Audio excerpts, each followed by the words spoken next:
White House invitation. We have noted the visit. I have no further comment to make. As far as India-US relationship is concerned, let me remind you that our partnership with the United States is wide-ranging, grounded in shared democratic values and growing strategic convergence. The comprehensive global strategic partnership between India and the United States continues to receive high-level attention and is manifested in sustained dialogue and cooperation across sectors from trade to critical technology to energy, defense, and several other fields. We remain confident in the trajectory of this most consequential partnership of the 21st century. Begin our engagement. The floor is open for questions. We go start from here then. Huma. So I'm Huma Siddiqui from Stat News Global. I have a question. Do you have any confirmed number of how many Indians have been evacuated from Iran and Israel, and how many are still waiting to be got back? Sahil. Sir, I'm Sahil Pandey from ENI News Agency. I wanted to know about any update on reinstating the High Commissioner to Canada.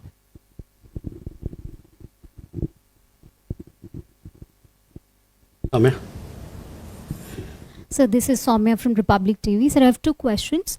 One on the SEO summit. How do you view China diluting the focus on terrorism, and how is India going to ensure that they are going to make sure that their concerns are being considered under China's chairmanship? And second question on the guidelines that has been issued by the US Embassy with regards to visa applicants, as in their social media handles will be they will be kept in check. So is India going to do something of the same sort, or is it required that we bring in something similar to that or reciprocal to visa applicants here in India?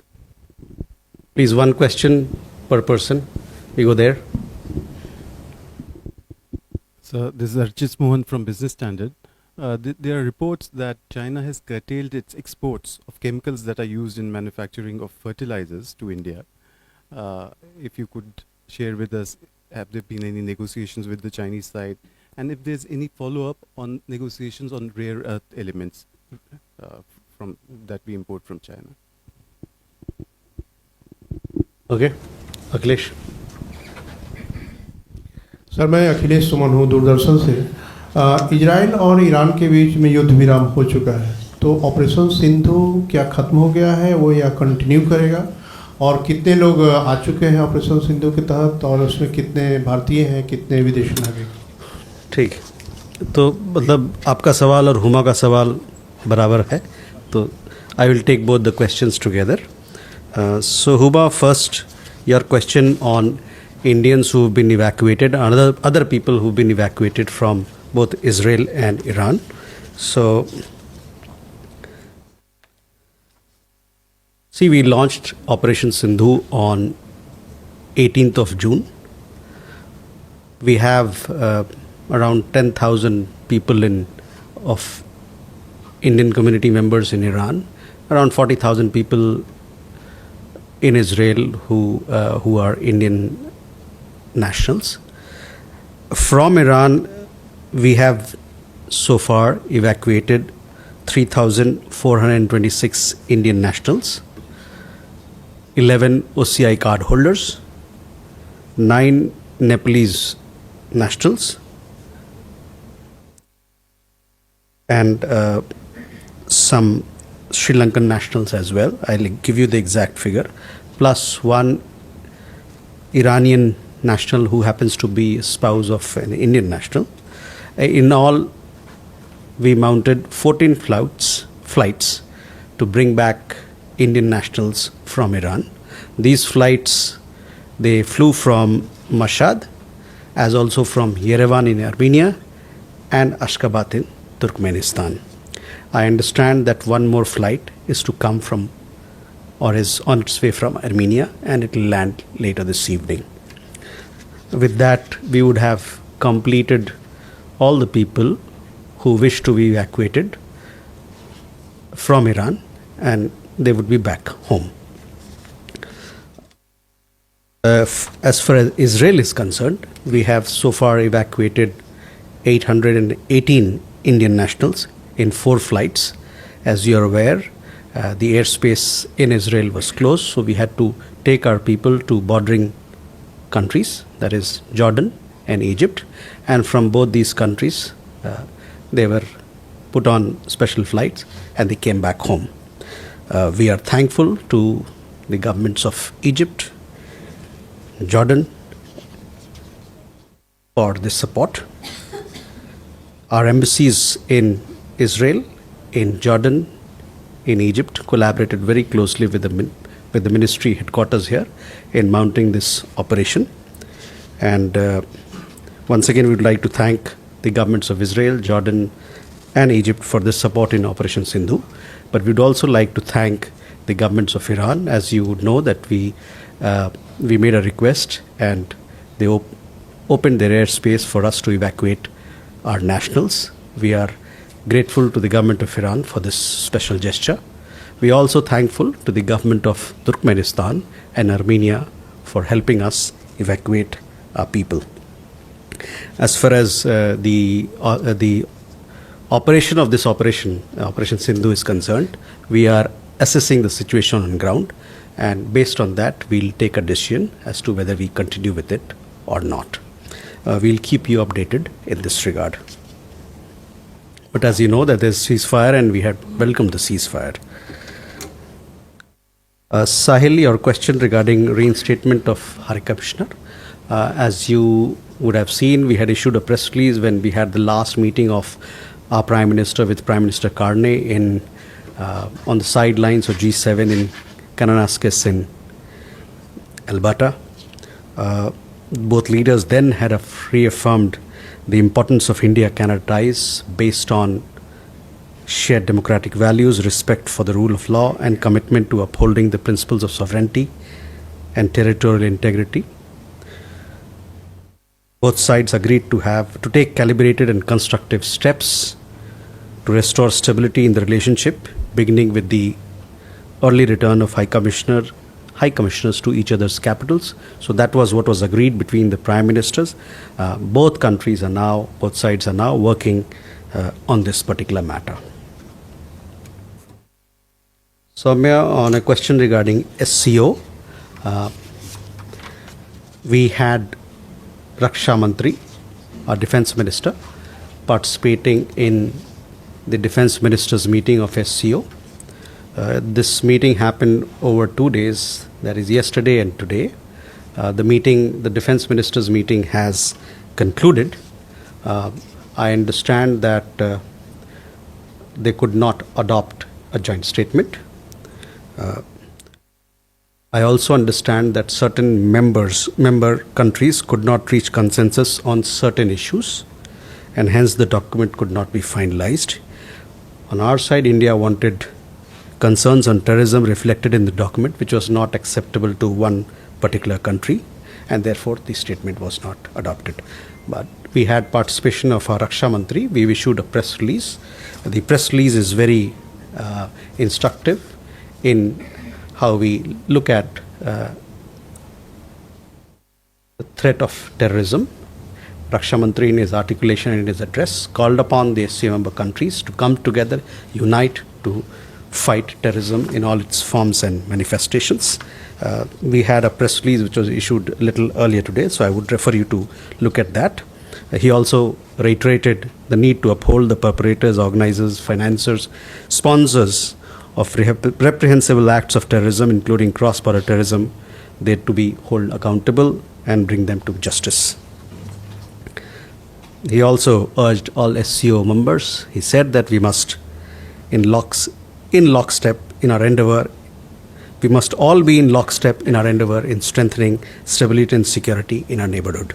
So I would urge you to look at the statement of our Raksha Mantri. That would give you a sense of our approach to SCO on security.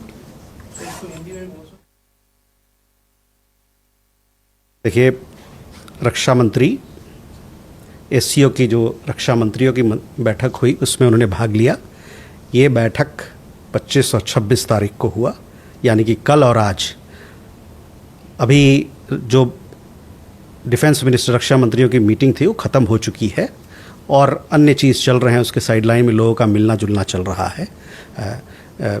जहाँ तक joint statement की बात थी उस पर मैंने ये कहा कि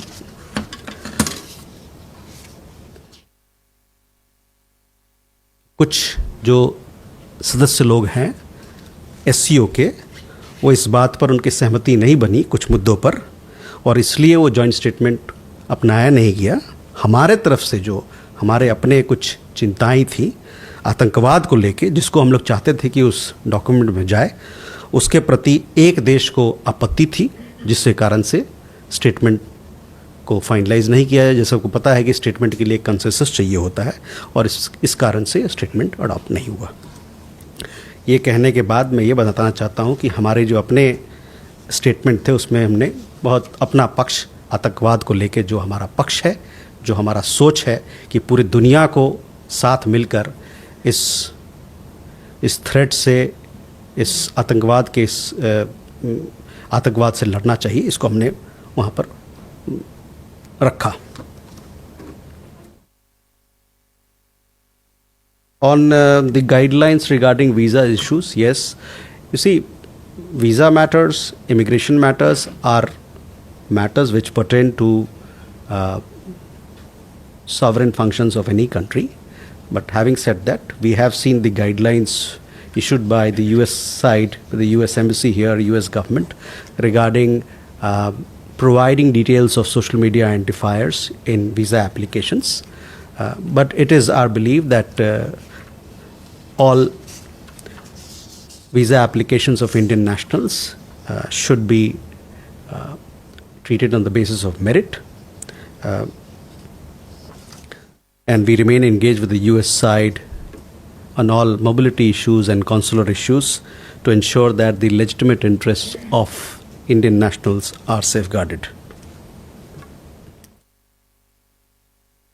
Achint, on some of your trade issues that you raised on rare earths, yes, we have been in touch with the Chinese side, both in Delhi as also in Beijing, and we are talking to them as to how we can streamline the supply chain issue on rare earths. As far as the other issues that you raised, we are in touch with Chinese side on several economic issues and trade issues as and when anything is required to be done. Akhilesh ji, आपका सवाल operation Sindhu पे आपको जानकारी मिल गई है ना? हिंदी में बोला नहीं मैंने? ठीक है, हिंदी में आपको बता देता हूँ। तो देखिए, 18 जून को हम लोगों ने ऑपरेशन सिंधु को लॉन्च किया था और ऑपरेशन सिंधु में ईरान से और इजराइल से लोगों को वापस, भारतीय नागरिक को वापस लाए गए हैं। जहाँ तक ईरान का सवाल है, वहाँ से हम लोगों ने 3,426 भारतीय नागरिकों को, 11 OCI कार्ड होल्डर्स को, 9 नेपाल के नागरिक को और 4 मेरे ख्याल से श्रीलंका के नागरिकों को हम लोगों ने वापस लाया है। और साथ ही साथ एक ईरानियन महिला जो एक भारतीय नागरिक से ब्याही है, उनको भी वापस लाया है। और ईरान से इतने लोग लाने के लिए हम लोग ने अब तक 15 स्पेशल फ्लाइट को लगाया था इस काम में, और एक जहाज़ आर्मीनिया से आ रही है, वो शाम तक पहुंचेगी। उसमें भी कुछ भारतीय नागरिक वापस आ रहे हैं, ईरान में रहने वाले थे। तो कुल मिला के 14 और एक वो 15, आज 10-1 बजे तक वो जहाज़ आने वाला है, तो 14-15 जहाज़ हो जाएगा। जहाँ तक इजराइल का सवाल है, वहाँ से 4 जहाज़ पे हम लोगों ने 818 भारतीय नागरिकों को वापस लाया है ऑपरेशन सिंधु के तहत। और जहाँ तक ऑपरेशन सिंधु को मतलब या तो ख़त्म करना है, क्या करना है, उसके बारे में हम लोग एक बार एक असेसमेंट कर लेंगे ज़मीनी स्तर पे, क्या उस ज़रूरतें हैं नहीं हैं, उसके बाद हम लोग इस पर एक मत बनाया जाएगा। मोर please. Sir, I am Avinash from the Asai Shinbun. Sir, I would like to know India's present position on the Dalai Lama, and especially in the view of the fact that next month he will be turning 90, and some conferences and religious conferences and celebrations are scheduled to be celebrated there. And he's also expected to issue a statement which might talk about his reincarnation. Okay, Rishabh. Hello, sir. Rishabh from Times Now. So there are reports that US has downgraded their advisory on India. There are certain reports which suggest that the US citizens have been asked not to go out alone and should be in groups in parts of India. If we can have a comment on that. Okay. Keshav. Sir, the Keshav Padmanabhan from the print. The BRICS joint statement, which was published yesterday, called the military strikes on Iran a violation of international law, which was not there apart in India's own position. So, can you give us a comment whether that should be the understanding that India, as a part of the BRICS, considers the military strikes a violation of international law? Thank you.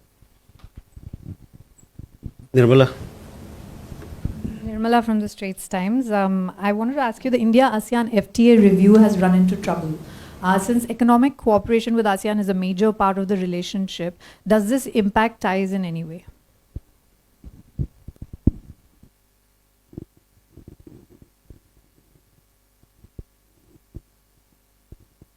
Ghazali.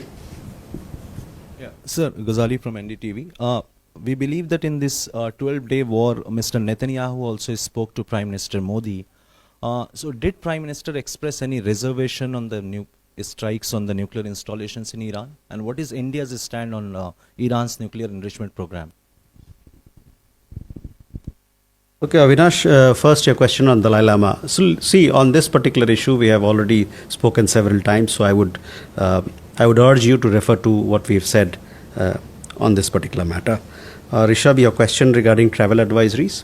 Travel advisories are periodically issued by countries based on their assessment of various factors.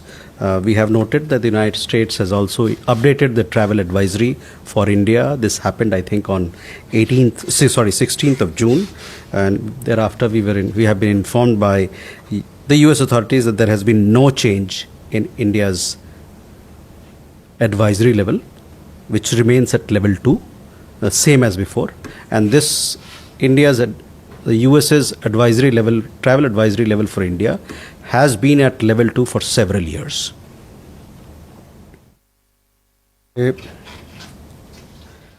Keshav, on BRICS joint statement, yes, we are part of BRICS, so I have seen the joint statement that was issued where the member countries have expressed this grave concern. I would also urge you to look at the statements that we have issued on Israel-Iran issue, where we have accepted our deep concern on the escalation, and we've called for dialogue and diplomacy to be taken, the route of dialogue and diplomacy to be taken for de-escalation and for bringing regional stability and peace. Nirmala, on FTA negotiations, we have been having negotiations with ASEAN in regard to the FTA. On ITIGA, we are working with our ASEAN partners. It is our expectation that this needs to be completed as soon as possible. That is our hope, and we look forward to continue with our engagement with ASEAN on this particular matter of ASEAN-India Trade in Goods Agreement, ITIGA. Ghazali, Prime Minister's meeting with telephone call between the Prime Minister of Israel and our Prime Minister. Yes, the conversation had happened, and thereafter we also gave you a readout as to what transpired during that telephone call. So I would refer you to have a look at that particular document. Amira. Samira from BBC. There is a clear softening between relations between Canada and India. At the same time, there is still the court case that is unfolding with regards to the murder of Harjit Singh Nijjar that happened in Canada last year, and the source of the massive amounts of consternation between the two countries. I'm wondering, now that the court case is going to take place in the next few months, there's going to be a lot of evidence that's going to be put forward. Does it mean that the current softening may erupt again?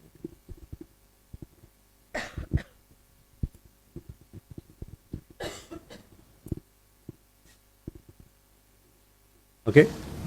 Shruti? Sir, thank you. And since this is a briefing taking place after some time, if you give us two questions, I'll be very happy.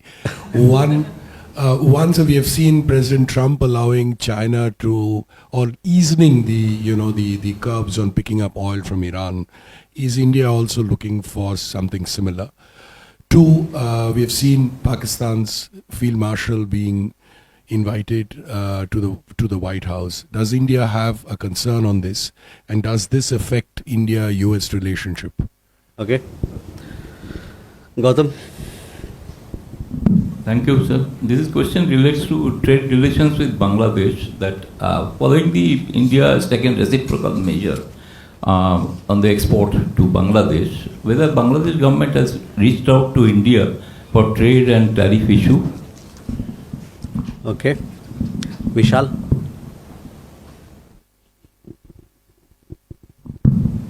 Sir मैं विशाल हूँ ABP news से। मेरा सवाल प्रधानमंत्री के आने वाले विदेश दौरों को लेकर है। किन किन देशों का दौरा करने वाले हैं, खासतौर पर ब्राज़ील में ब्रिक्स को लेकर क्या उसके अलग से रूस के साथ में कोई द्विपक्षीय वार्ता होगी या अन्य देशों के साथ में?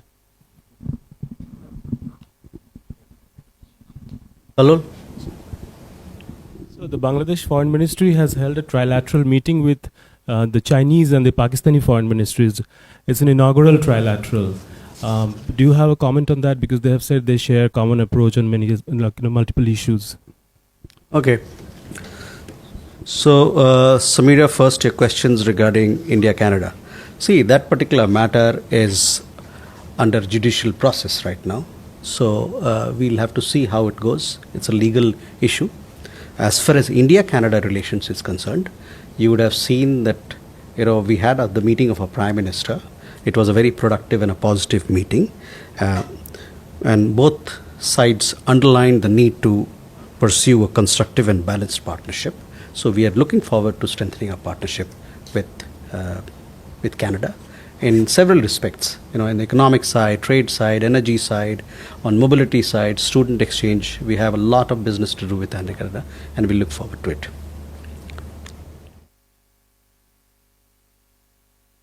Sudhi, on as far as energy purchases are concerned, as we have said before as well, these are dependent on market conditions as to what is available, what is the pricing that is available, as also what is the prevailing situation. So we'll have to wait and see, how things shape and evolve. On your questions regarding White House invitation, we have noted the visit. I have no further comment to make. As far as India-US relationship is concerned, let me remind you that our partnership with the United States is wide-ranging, grounded in shared democratic values and growing strategic convergence. The comprehensive global strategic partnership between India and the United States continues to receive high-level attention and is manifested in sustained dialogue and cooperation across sectors, from trade to critical technology to energy, defense, and several other fields. We remain confident in the trajectory of this most consequential partnership of the 21st century.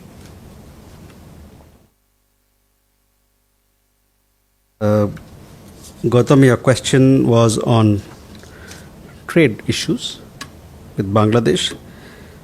The trade-related amendments announced by India in respect of Bangladesh were based on Bangladesh's own quest for fairness, equal treatment and reciprocity.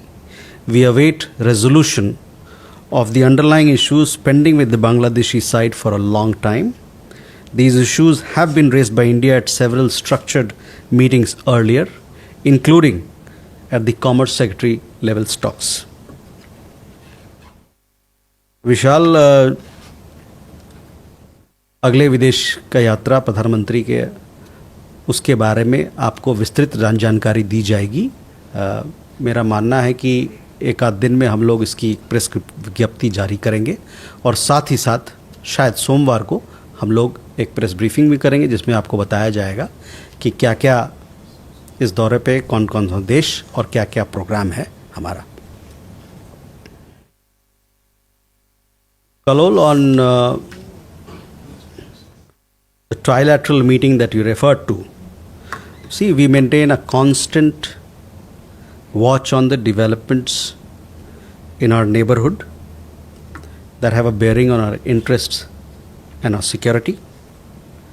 Our relations with individual countries, while they stand on their own footing, take into account the evolving context as well. Agni. Sir, this is Agni from ABP.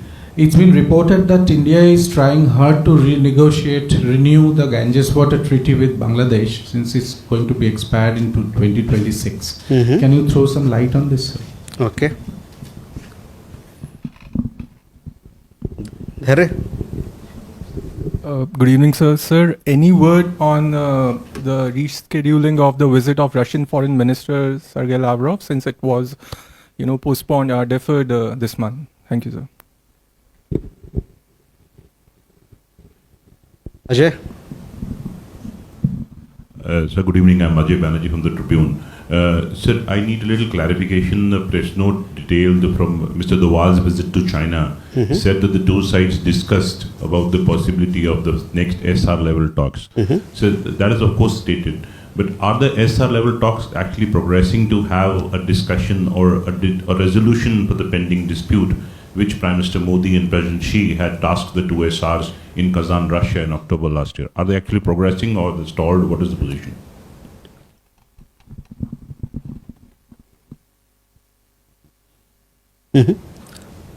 Please.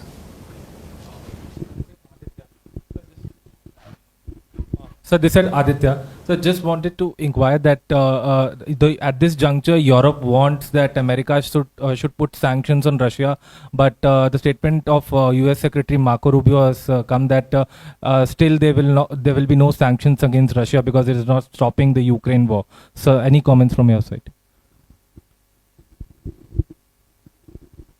Okay, Agni, first your question regarding Ganga treaty.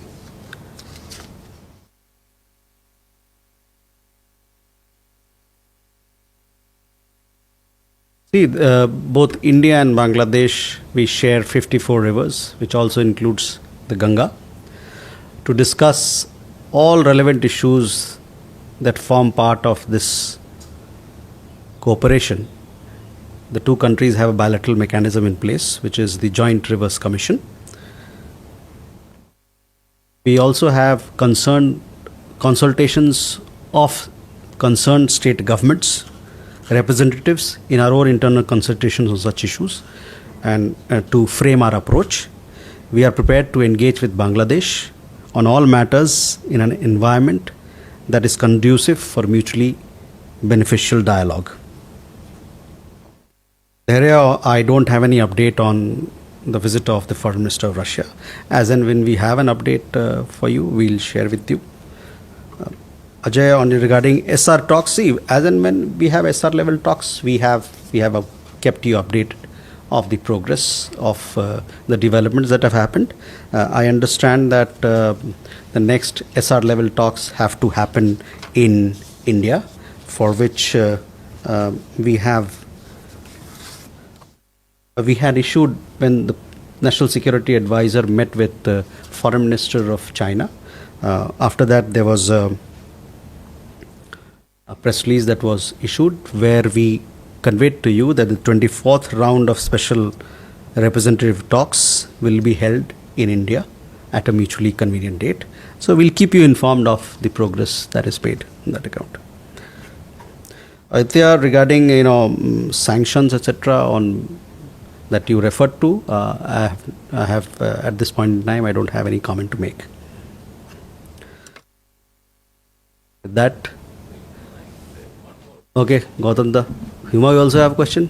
Thank you, Gautam Lahiri. There are reports that one Durga temple has been vandalized on the demand of the extremist elements of the Bangladesh, and the local administration had to demolish that. What do you have to say about it? Okay. Huma?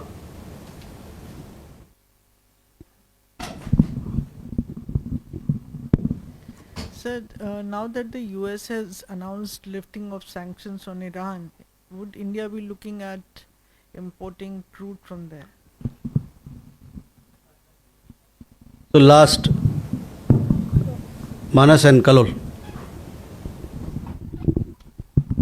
Manas from PTI is so India refused to endorse the SCO statement on Iran, but we just kind of signed off the statement by BRICS.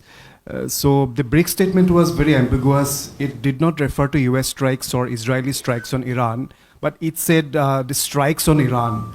Right. So I mean, how we positioned ourselves in these two scenarios, because we endorse BRICS and not endorsing the SCO. Kalol? Kalul from the Hindu. Sir, during the strikes on Iran, Israel targeted the nuclear scientists and also certain universities in Iran. What is India's position on targeting of science students and scientists whose profession is to research and develop science and scientific institutions, etc.? Okay. So Gautam, first your question regarding what has happened in Dhaka. We understand that extremists were clamoring for demolishing the Durga temple in Khilkit, Dhaka. The interim government, instead of providing security to the temple, projected the episode as illegal land use and they allowed the destruction of the temple today. This has resulted in damage to the deity before it was shifted. We are dismayed that such incidents continue to reoccur in Bangladesh. Let me underline that it is the responsibility of the interim government of Bangladesh to protect Hindus, their properties and religious institutions. Huma, your questions regarding Iran. As I told you that our energy requirements or energy purchases that we do, it is based on market factors as also the prevailing global situation. Manas, your questions regarding our position, I would request you to look at the statement that we issued on the developments in West Asia. That clearly expresses our position that we were deeply concerned, and thereafter we called for de-escalation, also dialogue on diplomacy to be taken, to be adopted for bringing peace and stability in the region. Kalol, again on your question regarding nuclear targets, etc. As you would have seen in our statement earlier as well, we expressed deep concerns about the recent escalation of the situation in West Asia, including the attacks on Iran's nuclear facilities. Subsequently, we have welcomed the ceasefire, as would have seen. India is closely following updates from IEA about the radiation levels in the affected sites. We have noted that so far, IAEA has reported that the targeted facilities either confirmed no nuclear material or small quantities of natural or low enriched uranium, and that radioactive contamination has been limited to the buildings affected by the strikes. We urge return to the path of dialogue and diplomacy for an early restoration of regional peace, security, and stability. So with that, ladies and gentlemen, thank you very much for your participation and for all your questions. Thank you.